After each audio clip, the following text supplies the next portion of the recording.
Welcome to MCLE This Week. I am your host, program attorney Bruce Richard. On today's episode, in celebration of the start of baseball season, we are joined by Mandy Petrillo, Assistant General Counsel, and Cameron Hamel. Look at that. Right off the bat, I did it wrong. So joined by Mandy Petrillo, Assistant General Counsel, and Cameron Hamel, Senior Counsel with the Fenway Sports Group, aka the Boston Red Sox. Welcome, Mandy and Cameron. Thanks for having us. Thank you. Thank you for coming on. So let's start with a little background. We don't need to go back to your childhood. Just tell us a little bit about yourselves and how you ended up in your current position with the Boston Red Sox. Because I guarantee almost every attorney listening to this right now is thinking to themselves, how did I not get into this position? So fill us in. Absolutely. So I'll start us off.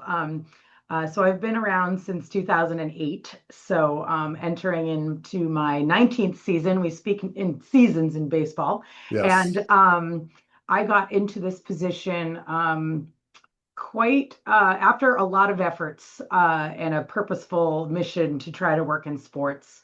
I realized in undergrad that you could actually work in sports for a living. I hadn't really dawned on me until then. I had worked for a nonprofit in college that was a sports organization, and I thought I had always been a huge fan of sports. I was an athlete in high school and a recreational athlete in college, and from there, I kind of set my sights on working in the industry and tried to kind of talk to as many people as I could to figure out what I had to do to get there.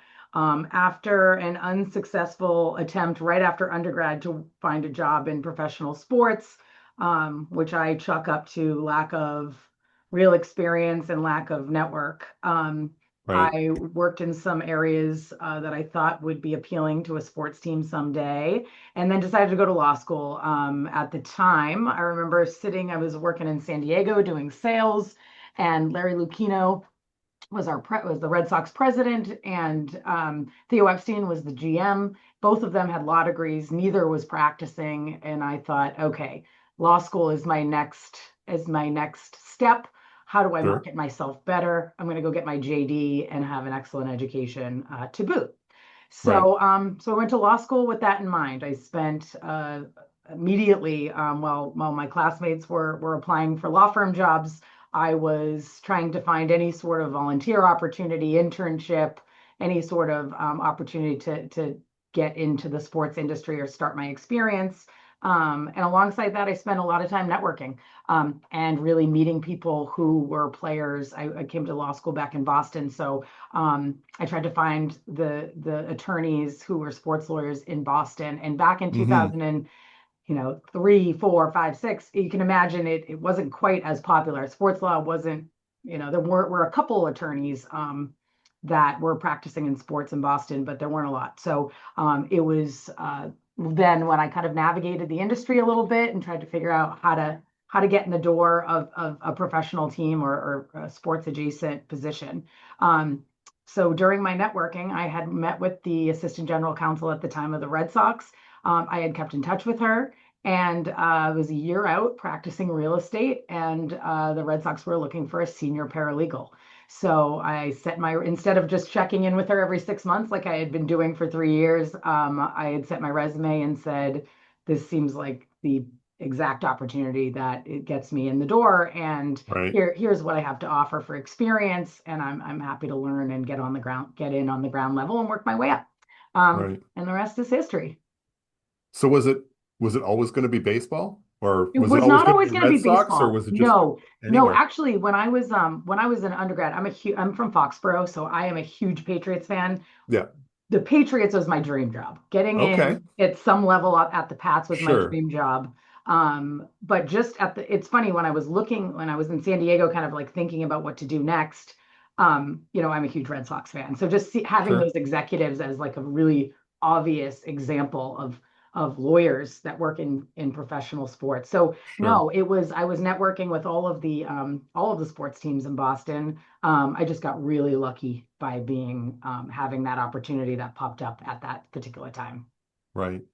Cameron, what about you? Yeah, so I took kind of a different path, sort of a bit of a meandering path myself. So after law school, I followed, more of like the traditional law firm route. So I started my career at Gibson Dunn in New York. And I was in the mergers and acquisitions and private equity practice group there. And then I was there for about 3.5 years, and the pandemic hit when I was living in New York. So that sort of got me to kind of like reevaluate, like, okay, where do I want to be? What do I want to do? Is this still, like the path that I want to stay on? And I spent a lot of time sort of thinking about, like what careers might be like interesting to apply my legal background to. So to kind of back up a little bit, sports is always an area that's been interesting to me. My grandfather was actually a sports writer, so I grew up kind of like in the sports world a lot as a kid and being around like a lot of, professional and college sporting events. So it was always a pathway that I was like, oh, it'd be really cool to like work in that industry someday. But not necessarily like what I had been targeting right out of law school. But then during that kind of like reevaluation period, I started networking and talking with a lot of people in, various roles that I found interesting, but I kept really finding like the sports ones to be particularly interesting. Talking to a lot of lawyers at, various teams and leagues just to get an understanding for like what their day-to-day was and, like what type of skills are helpful to work in that industry. And I got a lot of advice at that point that, the experience that I had gotten from the law firm was great and a really helpful background, but it would be helpful to expand my scope of work a little bit further and get more familiar with, commercial contracts, marketing, sponsorships, kind of like things of that nature to really be able to like move into this industry and stand out. So that led me to my first in-house job, which was actually at a company in Los Angeles, California, called Branded Entertainment Network, where they did a lot of product placement and influencer marketing and just a lot of like, commercial entertainment type work. Okay. So that was a really great experience. And I was there for a little over a year, but then I just kind of still had the interest in sports, and I saw the Red Sox job opening pop up and just kind of like threw my application out there, and it worked out. So I know that's not always the way that it works for people, particularly in this industry, but it does work sometimes to just apply online. So yeah, and I've been here for it'll be my 5th season starting now. So Okay. yeah. Okay. When I was thinking about this conversation this morning, I was thinking about when we, so much of my advice that I give to law students and people trying to get into the industry is network, network, network. And when Cam's resume came across my desk, we had never met before. So, but exactly, just to back up what she was just saying, the law firm experience plus the in-house experience was exactly what we were looking for in an attorney that we were hiring. So her resume was one of those in the gigantic stack of resumes that we got for her role that had those perfect those experiences that we were looking for. And it was it was just one of those that it kind of worked out perfectly. So even though we didn't have that relationship to begin with, the experience was there. So it just goes to show you there is not one way to get in to the industry. Right. So for a bunch of us who are not in the sports industry, so my assumption is a lot of player contracts, a lot of salary arbitration, but what does your day-to-day look like? Everything but salary arbitration and player contracts, really. So we are the business commercial attorneys here at the Red Sox. So I'll take a step back. So our legal team, we call ourselves FSG Boston, Fenway Sports Group Boston. So that's the Red Sox, New England Sports Network, which is our RSN. If anybody local knows NESN. We have a TGL team, Boston Common Golf, which is the new simulation league that's down in Florida. Some of the PGA pros are there's 4 pros on each team. So we own our sister company, Fenway Sports Management, owns the Boston Common Golf team. We also, Boston Red Sox, obviously, everything that happens at Fenway Park as a venue, and real estate around the area that we're doing less of lately, but that's part of our purview. So we kind of oversee all of those things. So on the baseball side, we have the baseball operations group very successfully handles their own contracts. They really do handle a lot of their own arbitration as well. Right. They're non-lawyers, but if there's a special case, they go out to outside counsel. Sure. But so we're not doing that. So what we are doing, to answer your question, Yeah. is commercial contracts. So Right. we have sponsorship agreements for all of the properties. We've got venue agreements at Fenway. We do all the concerts here. We do all of the non-baseball events. So the Fenway Bowl that we have every year, we're doing all the commercial contracting for those events, whether starting with the potential partnership with the other promoter, all the way down to vendor agreements, waiver language, ticket back language. We're also doing, we have a fairly big legal team for a sports organization. So we have other attorneys that handle different things. So we have one Sure. person dedicated to M&A transactions on the parent company level, Right. when we're FSGs buying and selling new properties. We've got an employment and labor person who handles mostly anything adjacent to HR and insurance. Sure. And then we have Cam and I, and then one other commercial contracting attorney, Sheila, who handle all the commercial business all the business contracts for the team and the other Right. properties. And Cam, I know I missed. Oh, why don't you talk a little bit about your technology? Okay. Yeah, I think I would just add, a lot of the day-to-day is actually not really so different from like any other business. It's just that the business that we're working for like happens to be this really Sure. cool, sports conglomerate. Yeah. But a lot of the day-to-day, like, I'm looking at a lot of like technology agreements, vendor contracts, things like AI policies, sometimes like corporate governance, and like all of that can happen in any industry. The thing is, we are also considering like how like do legal rules affect the way that we're using some of these things, or Sure. things like that we have to be mindful. But a lot of it actually is, pretty similar to probably what you're going to find in most in-house roles. Yeah, and then all Right. the IP work is the other big kind of component. How intellectual property affects all of our properties, clearances, podcast names for Nessun, whether it be that or like a new mascot design. We're handling the IP work in-house. We do outsource some of our IP work, obviously the search and clears, but yeah. So that's yeah. Cameron hit the nail on the head. It's every other area other than those two, the two things everyone thinks we do. So I'm an idiot when it comes to this stuff.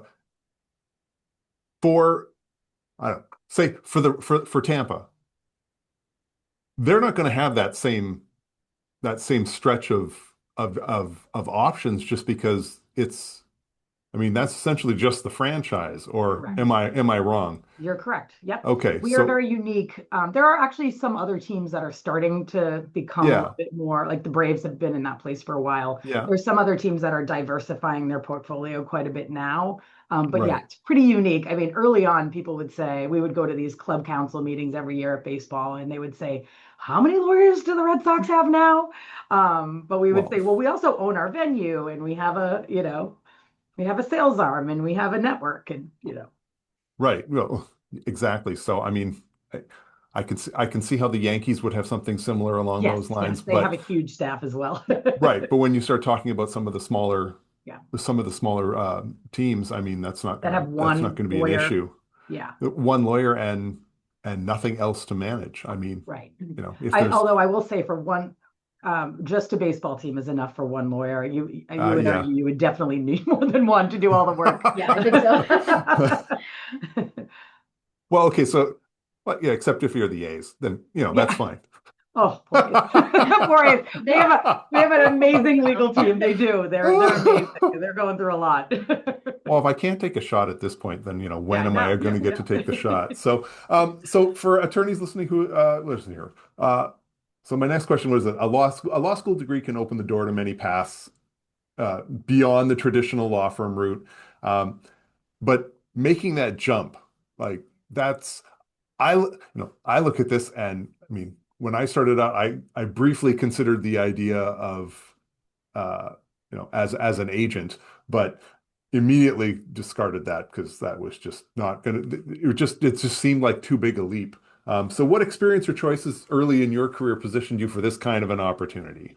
Sure. Yeah. So I think I'd say, kind of for me, it was the combination of that law firm experience plus making that first initial leap to something that wasn't a law firm. Right. I think, my sense is that, like in this industry and in this role, really what's most important at the end of the day is like trying to be like the best lawyer that you can be. So I think anything that you can do to, gain more experience, different experience, and really just kind of diversify like how many different areas of the law you're working with, and understanding is going to be a beneficial move.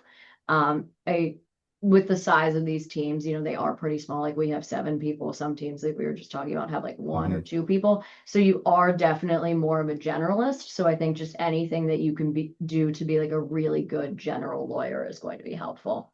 Right. Yeah, and I would add that contract drafting skills are, I mean, pretty much any in-house person that's not specifically or specialized in another area is doing some sort of drafting and negotiations. And I would add that having not a thing that most lawyers think about, but having a business sense, trying to have any experience you can get interacting with the business world and how the sales process works. I mean, 90% of our clients are salespeople, and how do we support them in a way that's not, I mean, our mantra is, find a way to yes. How do we're not doing anything too hard over here. We're not curing diseases. So we want to figure out how do we keep the wheels running? How do we help our business team maintain these extraordinary relationships that they have built over the years? How do we achieve the business goals with the least amount of risk to the club? So we are, having that those problem solving skills are also going to be incredibly beneficial, but also being able to really understand how the business side operates and how to work with them in a way that makes everybody successful.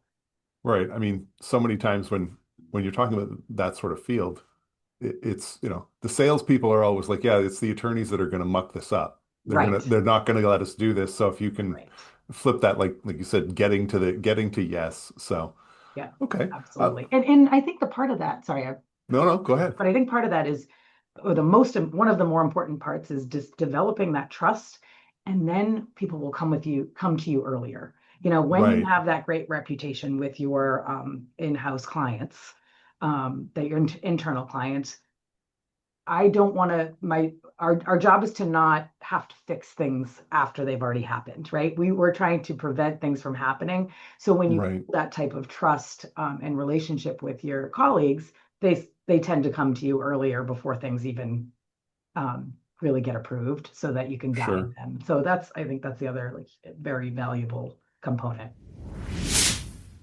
Advance your practice with the MCLE Online Pass. For one monthly subscription fee, you can access everything MCLE has online: live and on-demand webcasts, ebooks, forms, checklists, and more. Start your free trial today at mcle.org/onlinepass. In addition to working in a non-traditional arena, you are also both women in what is historically a male-dominated industry. I'm assuming that that's still the case, but I actually don't know. Is it? It's funny.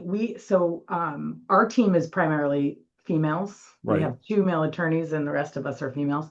5 of us are females. So I mean, that's our immediate situation, but we're fine. I mean, it's funny that is a common theme.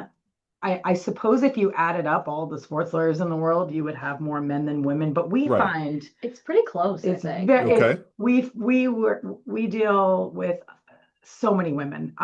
Many of the other MLB teams have female lawyers. MLB has a ton of female lawyers. So I feel like, yes, it has historically been a male-dominated business, but the last 10 years that has shifted so dramatically. Right. There are also, so many brilliant women out there that are working hard to get these positions. So I feel like I don't think about that quite as much as I used to. Same. I would say I haven't noticed any difference, or really no disadvantage to, being a woman in the industry. Especially that was one thing that really appealed to me to this team, to be honest, was coming here and having the opportunity to learn from all of these amazing women. There's just, so many great women in sports, and it's really nice to be on a team that has a lot of them. So Great. We're never going to get the balance on the field, but it's nice to see the balance outside. Yes. So, Although we do have now professional women's baseball. So well, we're getting there. yes, we get We're getting there. absolutely. So how closely do you collaborate with operations, marketing, player development, that sort of thing? I mean, we've already talked a little bit. It sounds like there's a bit of separation there. So, I think that, well, Cam deals with the baseball operations team and the player development teams quite a bit because she's doing a lot of their vendor agreements and some of their employment and consultant agreements. Otherwise, everybody else is our client. I work quite closely with marketing, probably the most closely with marketing and sponsorships. But there's always, obviously we're interacting with HR on various things. Finance always, right, finance and legal work very closely together, as I'm sure you know. For the most part, these are all of our ticketing, and so I'll call them everyone in sales. We're the ones that are drafting the agreements that are going out to their clients. So there's constant interaction between. I mean, I would say it's very much a normal in-house role, right? Your clients are your internal colleagues, and you're touching on every aspect to the business, even right. baseball operations, even if we're not doing the player contracts. Yep. Yeah, I mean, I'd say the way that we kind of staff things is like, for the most part, you're not like the other attorneys, we're not really like working together on specific things. So we're very much just like working directly with business clients. Okay. So, I mean, working for the Red Sox, I've got to wrap things up with a couple of softball questions because it wouldn't be appropriate to be doing a podcast talking to folks with the Red Sox if I don't at least launch one softball. So, the perks. What kind of perks are we talking about? Season tickets? So I Locker have room two World Series access? rings. I'm going to say I have two World Series rings. I'm going to start there because that's the best perk ever. So we do, yes, we have an opportunity to get tickets to every game, which is amazing Yeah. and incredibly lucky. I used them a lot more before I had kids than I do now. Although I see that changing as my kids get older. There's obviously, it's an incredibly, I think the biggest perk is, if I don't know if behind me you can see the ballpark sort of Yeah. out the window. Just being able to come to Fenway every day is pretty amazing. But so tickets, we get if we win, when we win a World Series, Right. please get rings. Cam's still waiting for hers. Yep. Oh. But yeah, there's some pretty awesome perks. What am I missing? I think, there's in all of the cool events that come through Fenway too, we have the Concerts. opportunity to, go to those and be a part of them. So Mhm. there's no shortage of like interesting opportunities to do things in the area that come our way. But the thing we don't do, what most people, or I personally don't, I think a lot of us don't interact with players often. For the Right. most part, our productions teams and our community relations and our marketing teams are, but we don't have a lot of interaction with players. And I think that's probably by design. I don't even think I've met. Yeah, there's not a lot of reason for us to interact with the players, which is totally fine with us. My wife used to work at Boston Children's Hospital. She was she was the VP there, and I think she probably had way more player interaction than you did. 100%. Most and people did. And I feel really badly for the players because my wife is not a baseball fan in any way. And like she said, because at the time it was, she's like, yeah, I know who David Ortiz is. Yeah. But beyond that, not a clue. She's like, somebody walked up to her and she's like, here, this person needs to go around and visit. Like, Yeah. all right, I have no idea who this person is. It's like, sure, of course you don't, but come on. But they want to meet the kids, so bring them in. Oh, yeah, and the kids want to meet them. So, Yeah. Away you go. So she did a lot of that sort of thing, and it was always a blast. So, finally, who's your favorite player? And what's your favorite baseball memory? Like I could start. Yeah. My answer might not be a popular one because I'm originally from Cincinnati, Ohio. Oh, okay. So my favorite player I'm gonna say is actually Ken Griffey Jr. Just I remember growing up there, and when I vividly remember him announcing that he was like leaving Seattle and coming home, and just like how big of a deal it was there. So Right. probably still my favorite player. But looking at the current Red Sox roster, I'd say I'm like really excited about Roman Anthony and Garrett Crochet, and seeing how this team does this year. Yes. For me, I went to Arizona State undergrad, so Dustin Pedroia was my favorite player. Sure. No longer playing, but Big Papi is obviously right up there. Yeah. Let's see, favorite memory, 2013 World Series. I'm sorry, 2013 World Series at home. That was amazing. Yeah. That was it. That was I don't think that will ever get topped. That I had to would be remember that which would one be a it was. tough I was one. like, has it been that long? I was in LA in 2018. That was also awesome, but it was 18 that we went at home. Oh my gosh. No, I thought you said that was oh, yeah. You know what? It's, I should have this off the top The- of my head, but I don't. Here we The go. home win. Our home World Yes. Series win. I think you said LA was on the road. Yeah, so you're right. Yes, it You was. know, Sorry. It's been so long since we've had a World Series. So it's been so long. There's been so many. Who There can have been pick so one? I know. Oh, now I'm going to be embarrassed. Whoever's listening, feel free to send me a note and save me for not doing that. Got it. All right. So, Mandy, where do you keep the rings? Oh, in my safe. It's funny. Okay. My son, who's 9, was just in the area that I keep the safe the other day. He's like, "Can I see them?" So we took them. Actually, just last night, we had him out. He was trying them on. He asked me for one. I said, "When I'm long gone, you can have one of these." Yeah. But yeah, they're in a safe.